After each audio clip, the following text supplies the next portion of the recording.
Commando. Squad, Southern! Squad, Vikram! Squad, Southern! Action!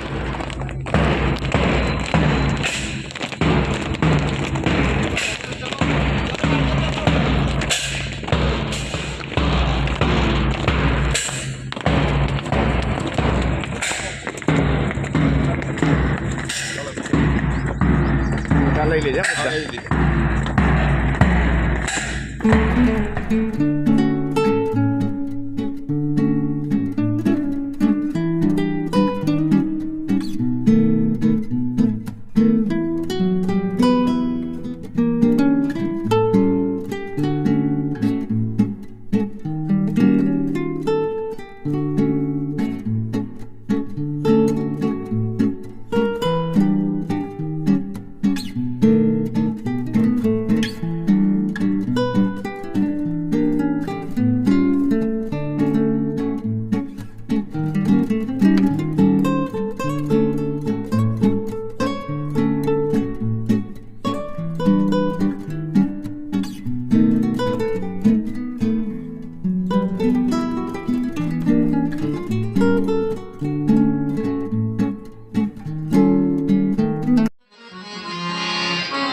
જિલ્લા શિક્ષણ અધિકારી અને જિલ્લા પ્રાથમિક શિક્ષણ અધિકારી સાહેબ પણ રોકડ પુરસ્કાર અર્પણ કરી રહ્યા છે. જોરદાર તાલીઓથી આપણે અભિવાદન કરીએ.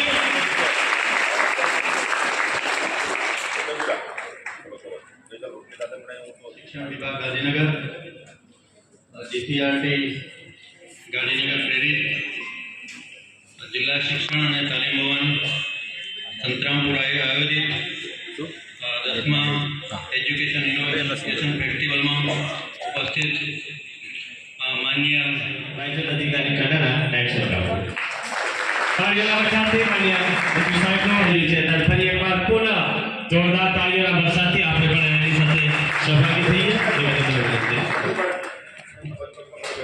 સાહેબ શ્રીનું સ્વાગત થઈ રહ્યું છે. એકવાર પુનઃ તાલીઓના વરસાદથી આપણે અભિવાદન કરીએ. ખૂબ ખૂબ ધન્યવાદ. ત્યારબાદ मैंने सतत अपना हृदय का स्थान रहे ये माने थी અને આપણે બકે બીએસસી કમિટીમાં શામેલ ઇનોવે આપણે બકે અર્પણ કરે છે તો ફરીવાર તાળીઓના વરસાદથી કાર્ય થાય.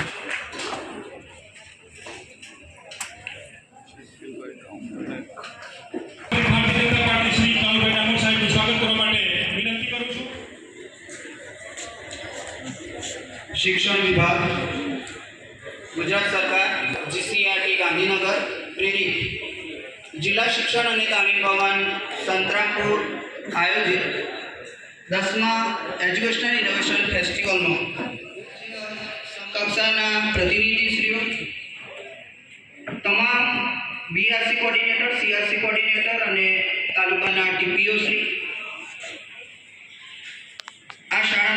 બંને આચાર્ય શ્રી મનીષભાઈ અને શ્રીવાસ્તવના છે કે સર ફક્ત 3 જ રિપીટર છે અને બાકીના 37 એવા છે કે પ્રથમવાર એમને ઇનોવેશનમાં ભાગ લીધો છે.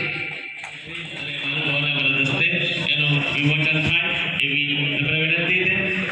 તાળીઓથી વરસાય છે. મહાનુભાવોના વરદ હસ્તે એનું વિમોચન થયું. આ તબક્કે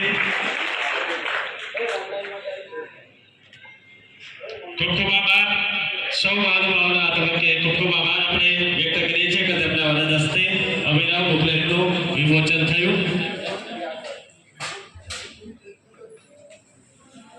આજે 2025 દેશની અંદર એવી સરકારો આવી 60 વર્ષ સુધી જેને કારણે દેશ વિકસિત ના થઈ શકે, જે આપણે કમનસીબી છે.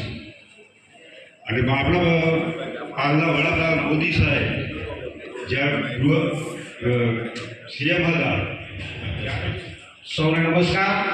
બોલો ભારત માતા કી જય. વંદે માતરમ. ઇનોવેશનના સાથ અને સહકારથી સન્માનીય મોદી સાહેબ 2047નું વિકસિત ભારત કે ભારતનો નાગરિક અને ખાસ તો ગુજરાતના યુવાન કે એવો અવનવું શીખે અને નવા કંઈક પ્રયોગ કરે એ ઇમ્પ્લિમેન્ટ સાહેબ થકી આપણને શિક્ષણમાં ભારત માતા જે બોલ્યા નહીં ફરીથી પેલા પાછળ બેઠા એક બોલ્યા જ નહીં, પેલા દિવાલવાળા. અને વિદ્યાર્થી મિત્રોને સાથે સાથે આપણા આ પરિસરમાં પધારેલા તમામ શિક્ષક મિત્રો આપણા જિલ્લાના અને આ 2 દિવસ આજે 1 દિવસ કાર્યક્રમ ચાલુ 2015-16 થી શરૂઆત થઈ. એજ્યુકેશનલ ઇનોવેશન ફેસ્ટિવલ દિલ્હી NCERT-થી આરની વ્યવસ્થા થઈ. આપણા સન્માનિત દેશના પ્રધાનમંત્રી નરેન્દ્રભાઈ મોદી સાહેબ એ જ્યારે દેશનું સુકાન સંભાળ્યું અને એમને કહ્યું કે અમે દેશ ચલાવવા માટે નથી આવ્યા, અને એમાં સવિશેષમાં 3 એજ્યુકેશનલ ઇનોવેશન ફેરમાં તો ચીફ ગેસ્ટ તરીકે આવ્યો છે. શરૂઆત થઈ હતી વીરપુરથી, પછી બાલાસનગર અને પછી આ વખતે આપણા મહીસાગરમાં કરણા ખાતે. તો આ 3 પદોનો સાક્ષી એના પરથી એમને એક આઈડિયા રજૂ કર્યો એના દીકરા દીકરીઓ સાથે રાખીને કે આપણા જે વાલી અશિક્ષિત છે, અભણ છે, એને ભણવા માટે શું કરવું જોઈએ. તો એ જ દીકરાઓને જોઈન્ટમાં રાખીને મા બેટી ભણે, દીકરી અને મા બેટી સાથે રમે, સાથે ભણે, એવું કેવું કન્સેપ્ટ મૂકીને તો સ્ટુડન્ટ સ્ટાર્ટઅપ ઇનોવેશન પોલિસીનું ઇમ્પ્લિમેન્ટ 2017થી થયેલું. આજે 2025 થયું, લોકોને હજી ખ્યાલ નથી. હજી લોકોને એનો ખ્યાલ આવતો નથી કે સ્ટુડન્ટ સ્ટાર્ટઅપ ઇનોવેશન પોલિસી શું છે. એ વિદ્યાર્થીઓ માટે છે. એટલે 17 થી 22નો પહેલો તબક્કો હતો. 17 થી 22 એટલે એ સમયે અંબાજી એકલવ્ય મોડેલ સ્કૂલનો વિદ્યાર્થી દક્ષ ડામોર 8મા ધોરણનો વિદ્યાર્થી હતો. દક્ષ ડામોર એને એવી એપ બનાવી એટલે એપ એવી બનાવી અને એને એપના માધ્યમથી એનો આઈડિયા રજૂ કર્યો. એમાં એવું હતું કે ભાઈ જે આ લગ્ન પ્રસંગો, લગ્ન સમારંભો થાય છે મોટા અને જે ભોજન કચરા પેટી જાય છે, બગડે છે, વેસ્ટ જાય છે, પૂર્ણ કરવાનો પરીક્ષા લક્ષી આપણે વાંચન કરવાનું એવું નથી. એવું કહેવાય છે કે સ્ત્રીઓમાં 72 કલાઓ અને પુરુષોમાં 64 કલાઓ છે. એમાંની એક આ કલા છે અભ્યાસ કરવી, બરાબર. સંગીત કલા છે, વાસ્તુકલા છે, ચિત્રકલા છે, અભિનય કલા છે. આ બધી કલાઓ જે છે, શિલ્પ કલા છે, આ શિલ્પ બધી કલાઓ જે છે એ વિદ્યાર્થીઓના શરીરમાં એની અંદર શું કરવાનું છે ને એમાં આપણા બધા જ વિદ્યાર્થીઓ જોડાય. એના માટે સરકાર, આપણું શિક્ષણ વિભાગે દર વખતે બજેટમાં એનું અલાયદું આયોજન અમે કરીએ છીએ. આપણા દેશના પ્રધાનમંત્રી સ્વર્ગસ્થ લાલ બહાદુર શાસ્ત્રીએ એક નારો આપ્યો હતો, જય જવાન જય કિસાન. આ દેશની સુરક્ષા, શાંતિ, સલામતી અને દેશના ઉત્થાન માટે કિસાનો અને જવાનોનું યોગદાન છે. ગુણાંતર આગળ વધવાનું, સર્વાંગી વિકાસ વિદ્યાર્થીઓનો થાય, તમામ ક્ષેત્રેનો ડેવલપમેન્ટ થાય, એના માટેના પ્રયત્નો આ નવી NEP-માં છે. નવી NEP જે છે એમાં જેના મૂલ્યો જે છે એમાં સ્વાભિમાન, આપણે સ્વાભિમાન ભણાવવા પણ નહીં આવ્યું. અંગ્રેજ મુગલો મહાન હતા એટલે મુગલોનું એટલે આપણા સ્વાભિમાન ક્યાંથી જાગૃત થાય? મુગલો જ મહાન હતા. શિક્ષક મિત્રો અને વિદ્યાર્થી મિત્રોએ ખરેખર ગુજરાતની ભલે જગ્યા ત્યાં ઓછી છે પણ એમનો જે આઈડિયા એમને પ્રસ્તુત કર્યો છે વિદ્યાર્થીઓએ, મને જોઈને મને ખૂબ આનંદ થયો કે આપણે એમને 40 જેટલા મોડેલ એ વેસ્ટમાંથી બેસ્ટ વિદ્યાર્થીઓ બનાવ્યા છે. શિક્ષક મિત્રો, ગણિત વિજ્ઞાનના આચાર્ય બધાએ મળીને એની મુલાકાત મેં ત્યાંના જિલ્લાના લોકોને કીધું કે આ સ્કૂલની મુલાકાત વિદ્યાર્થીઓ તમે કરાવો. વેસ્ટમાંથી બેસ્ટ પાણીનું પણ હાર્વેસ્ટિંગ જે કંઈ પાણી પડે છે બધું બનાવશો. એ ભારત આપણે જોઈશું, માણશું, પણ તમે સહયોગ દેશના વિકાસમાં, દેશની ઉન્નતિમાં, મારા દેશના યુવાનો એમાં સહભાગી બનવાના છે. વિકાસમાં તમારો ભાગીદાર તમે બધા બનવાના છો. 47માં અમે તો બધા એ સમયે કેટલાક સાઈડમાં આવીશું, પણ તમે બધા સહયોગી બનવાનો છો. 2047ના ભારતમાં વિકસિત ભારત, દીક્ષિત ભારત બને, મહાસત્તા બને, એમાં તમે બધા સહયોગી બનવાના છો. એટલે આ તબક્કે આપ બધાને મારી સુધરી જાય છે ને? મારા આવ્યા પછી સુધારો થાય છે? ચલો, આનંદ છે. એક રાઉન્ડથી સુધારો થતો હતો, હું રાઉન્ડ મારતો રહું છું. બરાબર? તમામને 13 તારીખ શુભકામનાઓ. ધન્યવાદ. શિક્ષણ વિભાગ, જીસીઆરટી અને ડાયટ સંતરામપુર દ્વારા આયોજિત 10મો જિલ્લા કક્ષાનો